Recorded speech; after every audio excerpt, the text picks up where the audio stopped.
There we go.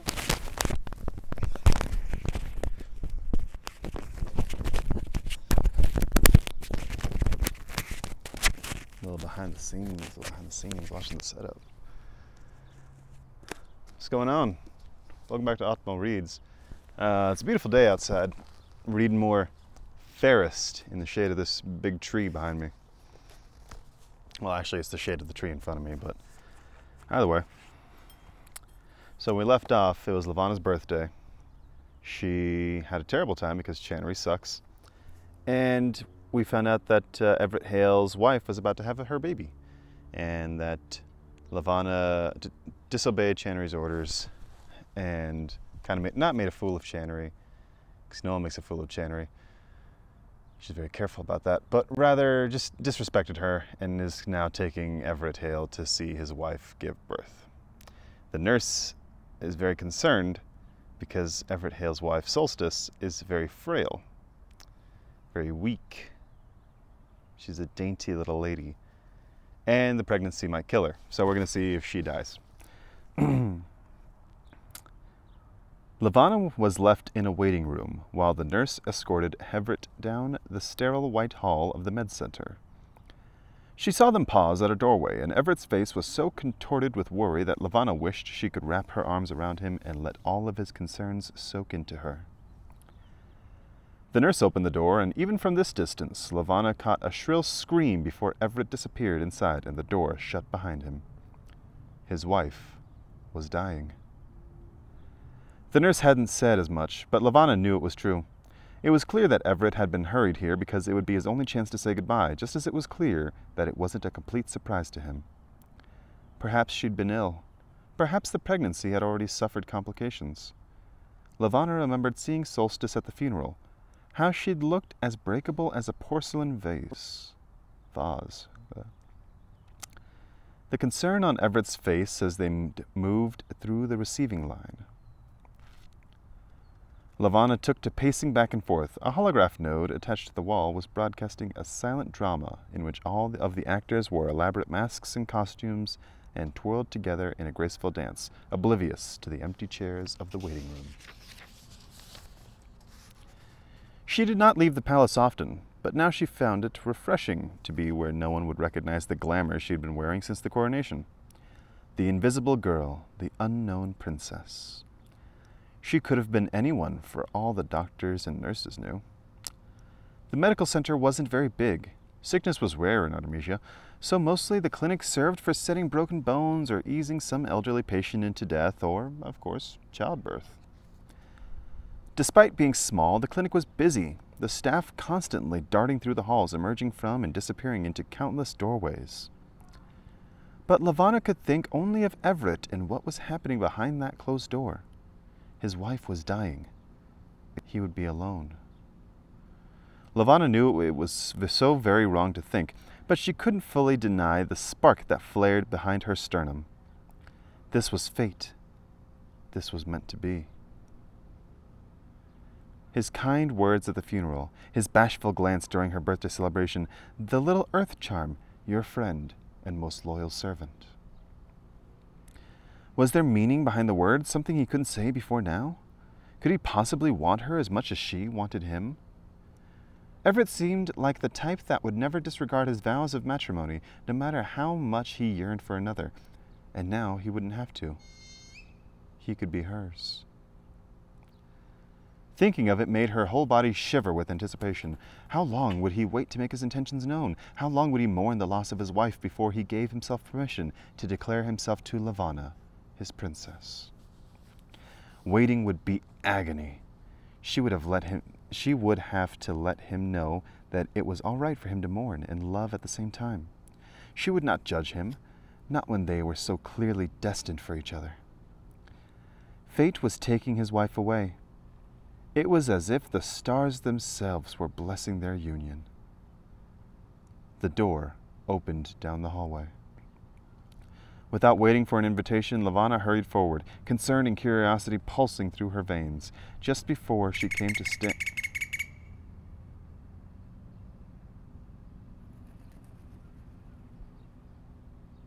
Magpie just interrupted our story. Thank you for drawing attention to yourself. You're beautiful. Go the hell out of here. He flew off. Without waiting for an invitation, Levanna hurried forward, concern and curiosity pulsing through her veins. Just before she came to stand in the doorway, a cart was wheeled through it, and she jumped back to keep the corner from jabbing her in the stomach. Plastering her back to the wall, Levanna saw that it was not just any medical cart, but one that held a tiny suspended animation tank.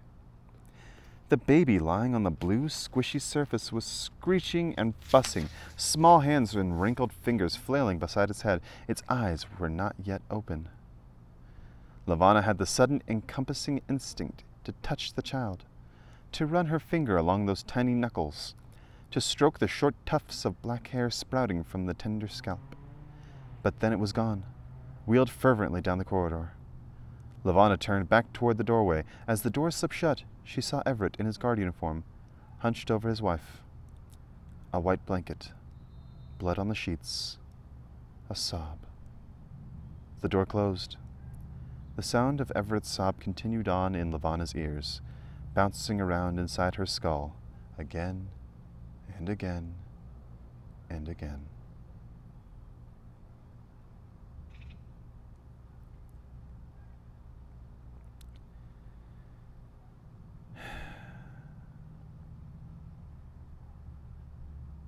It's heavy.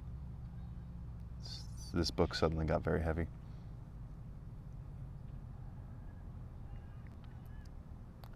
Shot in the dark, what if Channery takes that child and raises it as its own despite Levanna, and then that's how we found out that's who Cinder is? An hour passed. She spent more time in the waiting room, grew bored, passed by the closed door separating her from Evret a dozen times, but he never emerged. She began to grow hungry and realized that all she would have to do is tell one person her identity and demand they bring her something to eat, and any person in this building would fall over themselves to fulfill her wishes. The knowing of it made her want it less, and she forced herself to ignore the gnawing at her stomach. Finally, she took to wandering the hallways, pressing herself to the sides when people marched past. Focused and determined, she found the infant viewing room easy enough and slipped inside to stare at the new arrivals through a pane of glass. A nurse was on the other side, administering drugs and checking vital signs. She found Everett's child. A label was now printed on the side of a tank. Hayle, 3 January 109 TE, 1227 UTC. Gender, F. Weight, 3.1 kilograms. Length, 48.7 centimeters. It's a girl. That's adorable. That's Cinder, I'm calling it now. So he had a little girl. Her skin was dark like her father's, her cheeks as round and touchable as a cherub, and tufts of hair were just long enough to frizz out like a halo around her head. Especially now that she had just been cleaned. She was no longer fussing, just laying there in perfect peace, her little chest rising with each breath. She was impossibly small, frighteningly delicate. It's Cinder. Levanna had not seen many babies, but she could imagine that this was the most perfect child that had ever been born. Yeah, being a former baby, yeah, we usually are at that time, the little girl was the only one in the infant viewing room with a blanket wrapped around her that wasn't in plain hospital blue. Instead, the soft cotton material had been hand-embroidered, a dozen different shades of white and gold creating a shimmering landscape around the child's tiny form.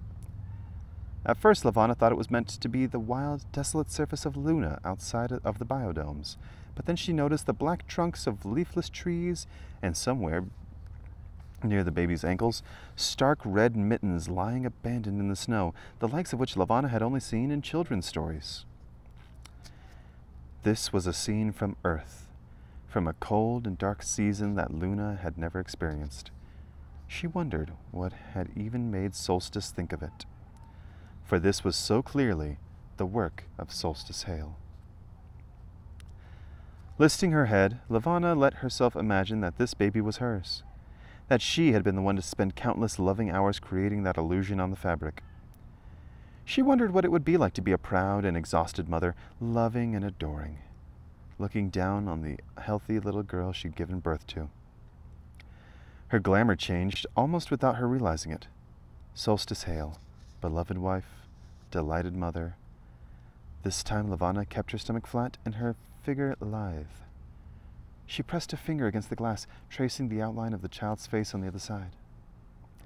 Then she spotted a shadow, her own shadow on the glass, her own reflection. Levanna flinched and the glamour disintegrated. She spun away, covering her face with both hands.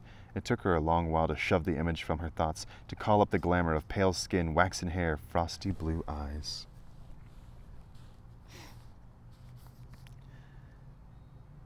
"You can view her from here," said a voice from the hallway.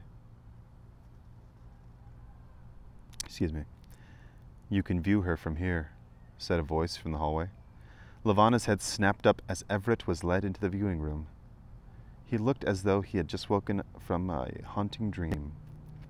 His eyes were rimming in red when they fell on her, and he spent a moment blinking, as if he couldn't see her or couldn't place where he knew her from. Levanna gulped. Recognition crept into his eyes, and he bowed his head. "Your Highness, I didn't realize you would still be here." His jaw worked for a moment. "But of course, you must require an escort. I'm so sorry to have kept you waiting." "Not at all," she said. "I could have called for—" But he was not looking at her anymore. His attention had drifted to the window and latched onto his baby girl. Fathomless emotion misted over his gaze as he placed his fingers against the sill. Then, between the heartbreak and the loneliness, there was love, so open and intense it stole Levanna's breath away. What she wouldn't give to be looked at like that. "They tell me she's going to be all right," he said. Levanna kept her back against the window, afraid to catch her reflection and lose control of her glamour again. Afraid that if Evret saw her as she truly was, he wouldn't want her anymore. "She's beautiful," she said. "She's perfect," he murmured. Levanna dared to fixate on his profile, the fullness of his lips, the slope of his brow. "She looks just like you." He didn't respond for a long time, just stared at his little girl while Levanna stared at him. Finally, he said, "I think she'll have her mother in her when she gets older." He paused, and Levanna saw the strain of his Adam's apple in his throat. "Her mother—" He couldn't finish. He brought his hands up to his mouth, fingers laced together. "I would give anything—" He pressed his forehead against the glass. "She'll grow up without a mother. It isn't right."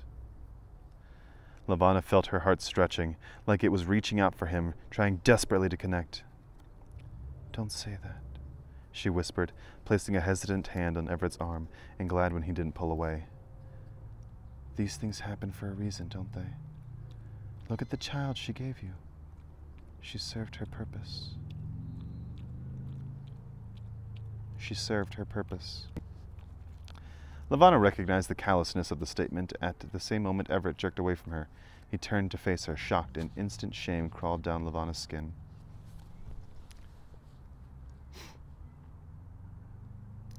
"That isn't— I didn't mean it like that, only that you and this child still have your whole lives ahead of you.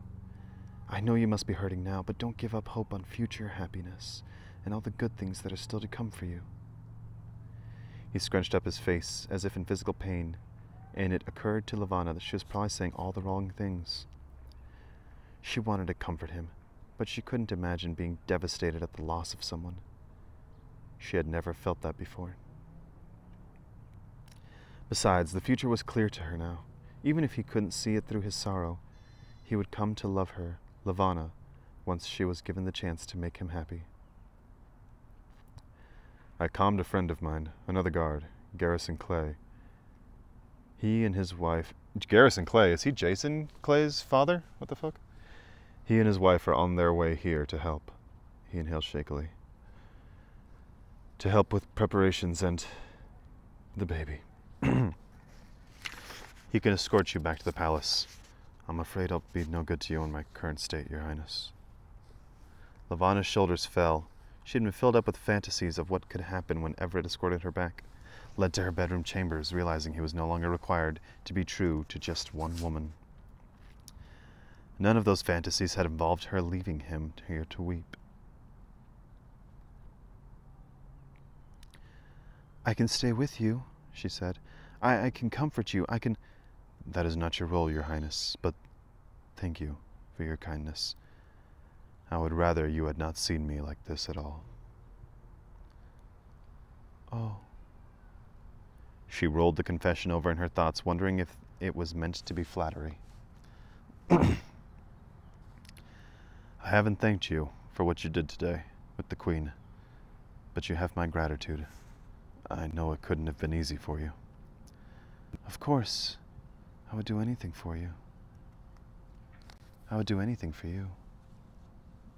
"No, not for you. It would be, I would do anything for you." Yeah. He looked at her, surprised and bordering on alarmed. He hesitated before turning away again. "You are gracious, Princess, but I'm only a guard. My place is to serve you." "You are not only a guard. You are perhaps my only friend." He grimaced, which she couldn't understand. Her voice dropped. "At least you're the only person who gave me a birthday gift." The look of pain turned to one of sympathy, and while his sorrowful gaze fixed on her again, she pulled the pendant from where it had been tucked beneath her dress's bodice. His sadness seemed to only increase when he saw it. "I have worn it every day since you gave it to me," she said, daring to speak over the yearning in her throat.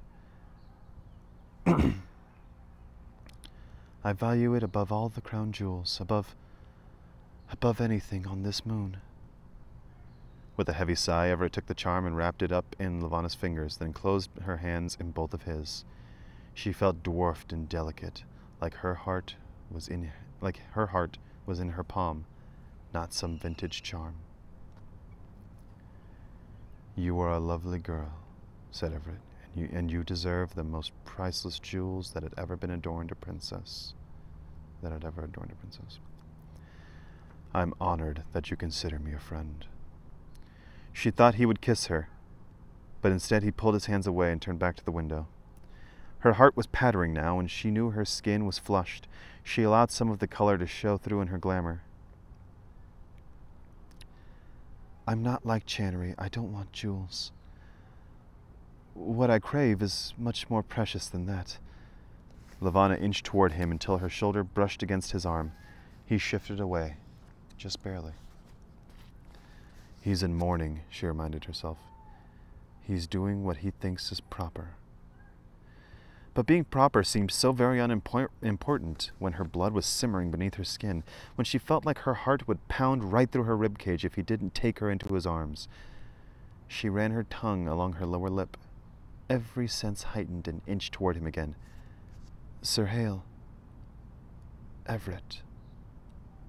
The feel of his name on her lips, never whispered so intimately, but in her fantasies, sent a chill down her spine. But he backed away from her again, and his voice changed, more stern now. "I think it would be best for you to wait in the lobby, Your Highness."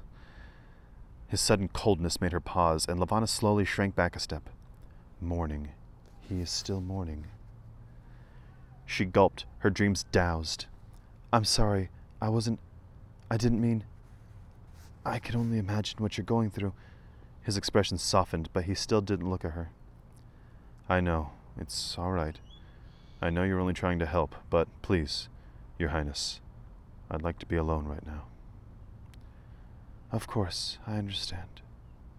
Although she didn't, not really. She left him anyway, because he'd asked her to, and she would do anything for him.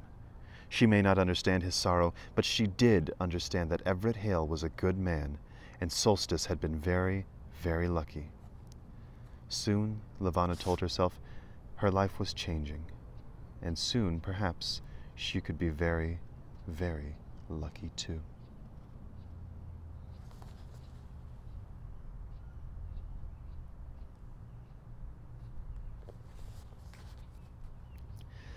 She dreamed of him constantly, holding her hand in the dining hall while her sister prattled endlessly about the newest gowns she'd commissioned. gazing at her lovingly across the throne room while the thaumaturgist droned on about outdated policies that Cherry would never bother to understand or improve, and every night he crawled into bed with her, wrapped her up in his muscular arms, breathed warm kisses against her neck. A figment of him was with her when she woke up each morning.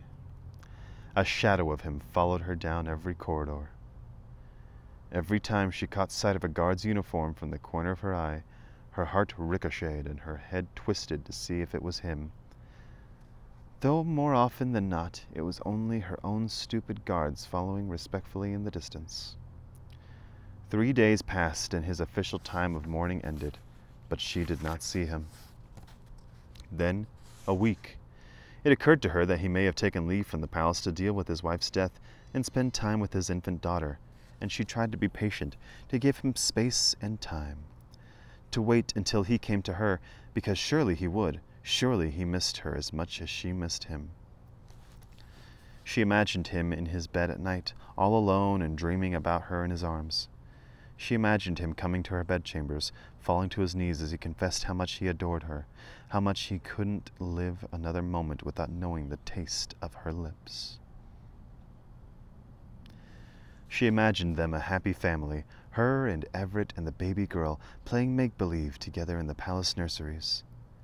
She daydreamed about the plump little child crawling into her lap and falling asleep in her arms. She envisioned Everett's soft gaze upon them, knowing that his family was complete, that they were meant to be together, that she was the love of his life. Another week passed, and she still had no word from him, not seen him at all. With every day, her yearning grew and grew. Then, after an entire long day had come and gone, her fantasy came true. A knock sounded at the door to her private chambers, and Sir Evret Hayle was announced. Levanna scampered out of the nook where she'd been watching a documentary about Luna's early colonization, shutting down the holograph note at the same time she had called up the glamour of the pale, invisible girl. "Everett!" she cried, her heart thumping against her sternum. He stepped back, startled, perhaps at her exuberance or the familiarity with which she used his name.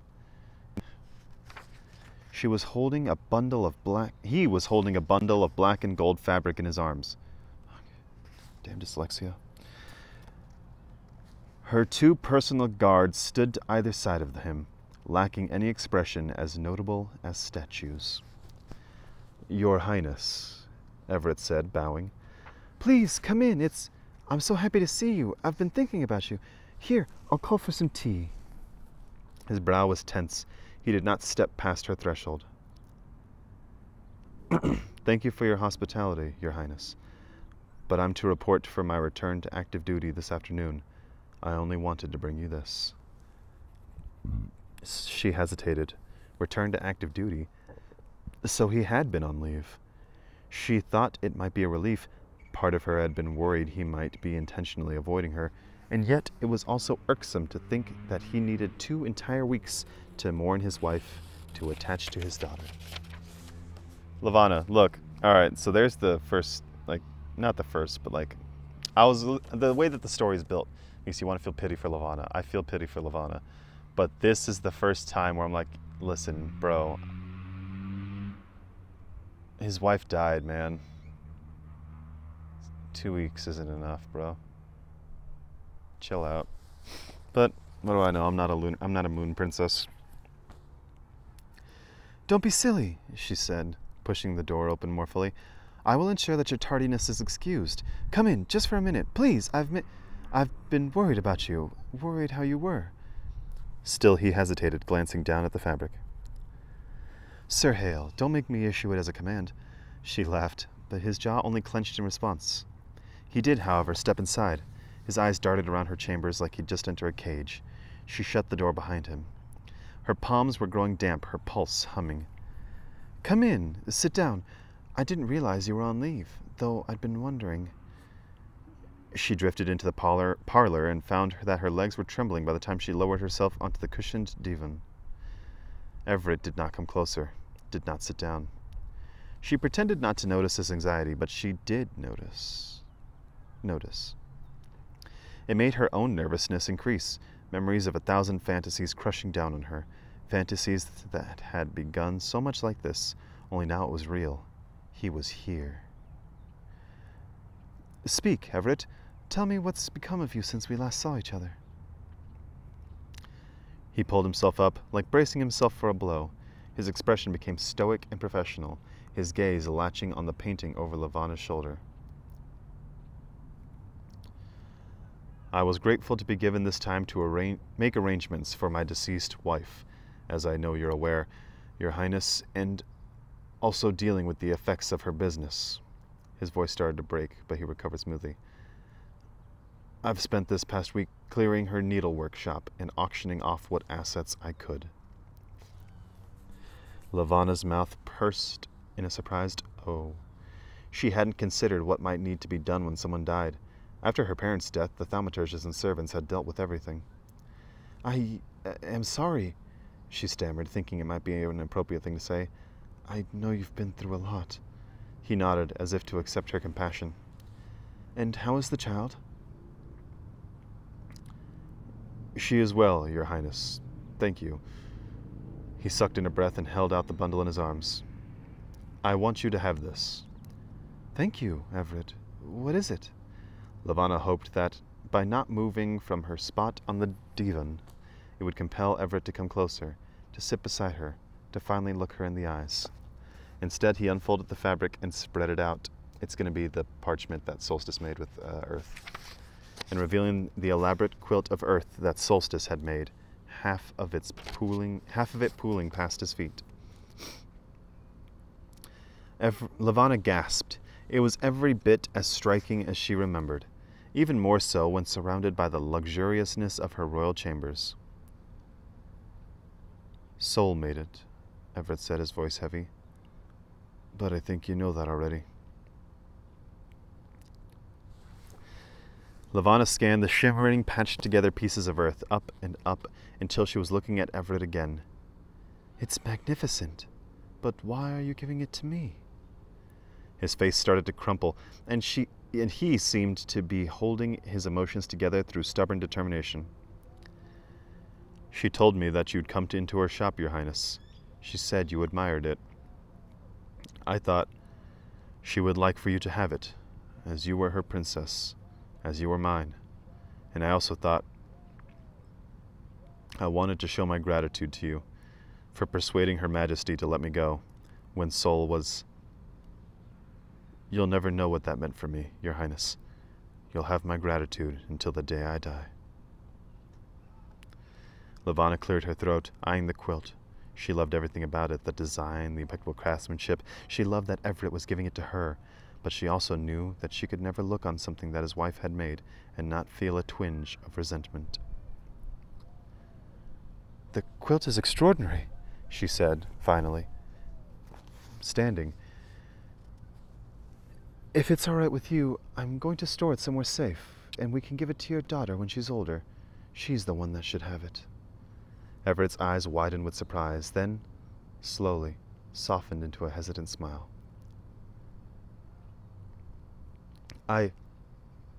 Thank you, Your Highness. That's..." He looked away, pressing his lips tight with emotion. "That is incredibly kind. You are incredibly kind. Thank you." She shook her head. "You don't have to thank me. I don't want your gratitude, Evret." He let his arms relax too, letting the quilt sag in front of him. "My friendship, then," he said, "if you still want it, though I'm merely a guard and not deserving of such a friend." His smile was so unnerving that Levanna had to turn away, flustered. She could feel her cheeks My dog's being weird. She could feel her cheeks heating. Her heart was a volcano, now, hot lava gushing through her veins. "No, Evret, you must know that I think of you as more than simply a friend." His grin froze, his brow twitched with a hint of panic.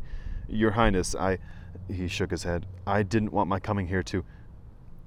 "To what?" she urged, taking a step toward him. "To give the wrong impression." he said, softening the words with another tentative smile. You're a sweet girl. Sometimes I think that you're confused, but I know you mean well, and I know you're lonely. I see how you are around the rest of the court. Levanna bristled, mortified to think of all he had seen. Channery's taunts, the court's laughter. I know you need a friend. I can help you. I can be there for you. Dropping one corner of the quilt, he dragged a hand down his face. I'm sorry, this is coming out wrong. I didn't mean to sound so condescending. He flinched. I care about you. That's what I'm trying to say. I'm here for you. If you ever need someone to talk to, someone you can be yourself around. Levanna bit her lower lip, irritated, but also filled with such adoration for this man that she wanted to weep. Her gaze traced the continents of earth, the patchwork of raw edges and shimmering gold thread. She inhaled deeply. I know, she said. I know you care about me. You're the only one who does. Smiling bashfully, she dared to meet his eyes again. First the pendant and now the quilt. It seems as though you're trying to give me the whole world, Sir Hayle. He shook his head. Only some kindness, Your Highness. Her smile brightened as she stepped closer, her bare feet treading across the luxurious quilt, crossing over Antarctica, the Atlantic Ocean. Are you sure? She asked, imitating the seductive way she'd seen Channery look up through her lashes at a potential suitor. Are you sure that's all you're here for, Sir Hayle? His attention had dropped to her feet, crossing over the quilt, his brow furrowed. Your Highness? I'm not confused, Evret. I'm not lonely. She grasped the top edge of the quilt, and Evret let go. She let it fall to the ground, and his alarmed expression returned. Evret stepped back, but without even realizing she was doing it, Levanna reached out with her gift, subtly holding his feet in place. What? I'm in love with you, Evret. The concern deepened 100-fold. Your Highness, no, that's not... I know. You were happily married. You loved your wife very much. I get it. But she's gone now, and I'm here. Don't you see? This is how it was meant to happen. This was how it was always meant to happen. His mouth was hanging open now, staring at her as if he didn't recognize her, as if he hadn't been smiling so sweetly at her a moment before, saying all those endearing things he'd said, as if he hadn't already confessed the truth. Friendship. No, the pendant, the quilt, his being here all alone in her chambers. This was not a man who wanted to be friends. He was hers as much as she was his. He held up his hands to block her as she inched forward. Stop this, he hissed, keeping his voice low, as if worried that the guards outside the door might interrupt. This is what I was afraid of. I know you have... He struggled for a moment to find a word. Feelings for me, Your Highness, and I am flattered, but I'm trying to... I could be her, you know, Levanna interrupted, if that makes it easier for you. His brow twitched, dismayed. What? I'm very good at it. You saw how convincing I can be. What are you? The glamour of Solstice Hayle came easier this time. A little bit easier every time. Levanna was sure she'd committed the woman to memory, from the slender arch of her eyebrows to the subtle curl at the end of her long, dark hair. Evret recoiled from her, though his feet remained bolted to the floor. Princess, stop it. But this is what you want, isn't it? This way you can have both. I'll be your wife. I'll be the mother of your child. Pretty soon people will forget all about the one that died. It'll be just me and you and our perfect family. And you'll be a prince, Evret, which will be so much better than being a guard and... Stop it! She froze, the fire in her veins doused with the anger in his tone. His breath had become ragged, and he was leaning so far away from her that she'd worried he'd fall over. Scowling, Levanna released the power she'd held over his feet, and he stumbled back until he was pressed against the wall. Please, he said, please, go back to how you were. You don't understand. You don't know how you're hurting me. Embarrassment wound its way up Levanna's throat, coupled with determination that was just as strong. She stepped closer, almost touching him. Evret tried to shrink away, but he had nowhere to go. You can't tell me that you don't want me. After the birthday gift and the card, after Every time you've smiled at me and... Good stars, Princess, I'm trying to be nice. You love me, don't deny it. You're a child. She ground her teeth, dizzy with wanting. I'm a woman, as much as Solstice was. I'm almost the same age as my mother when she was married. Don't! His eyes were sparking now, anger maybe, or passion. She looked down at his clenched hands, imagined them on her waist, pulling her closer.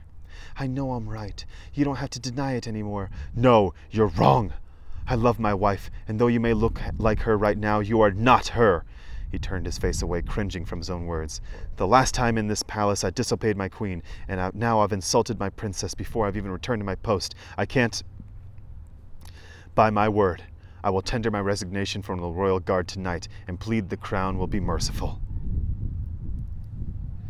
Wetness was pooling in Levanna's eyes, but she blinked it away. No, your resignation is refused, and I will tell Channery to refuse it as well. He groaned. Your Highness, please don't. I won't let you, and I won't let you deny what I know in my heart to be true. Levanna had always been much more adept at using her glamour than at controlling a person's emotions.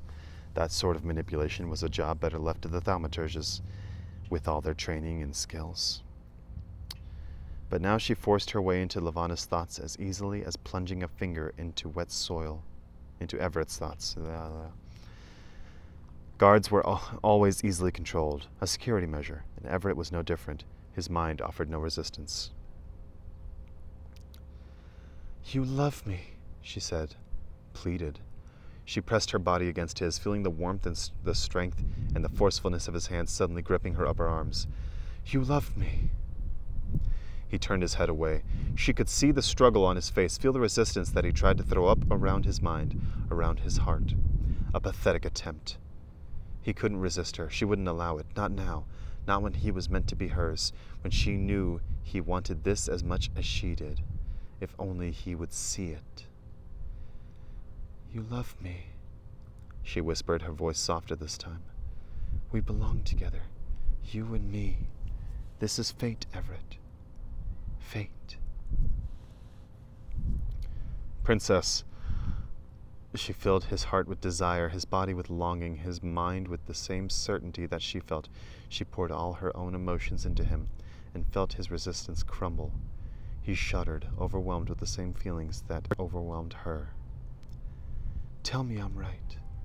Tell me you love me. I love you.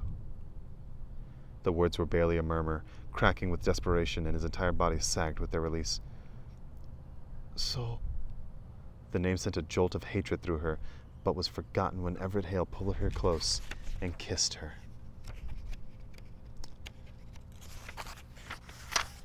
She gasped against his mouth, and he said it again, breathing the word into her. Soul. Then she was drowning in sensation and heat and the rush of her own blood and yearning and want, and he loved her. He loved her. He loved her. He loved her.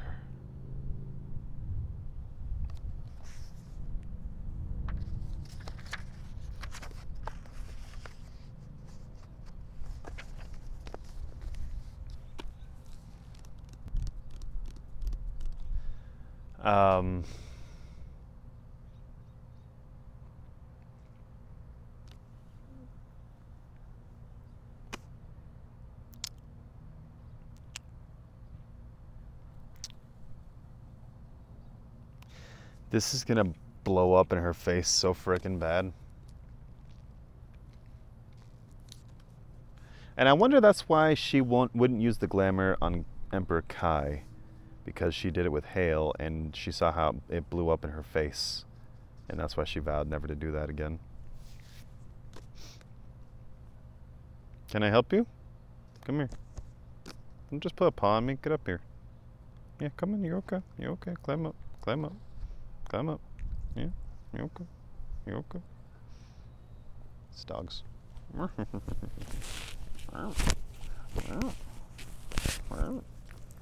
What did you think of that part of the story?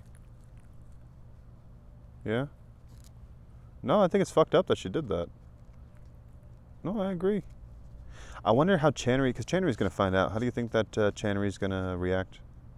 Or she's going to make Evret a puppet, and she's going to make Evret dance and fall in love with her despite Levanna. Yeah, more than likely. Yeah, that's pretty smart. Yeah. Yeah. That was heavy. Until the next one.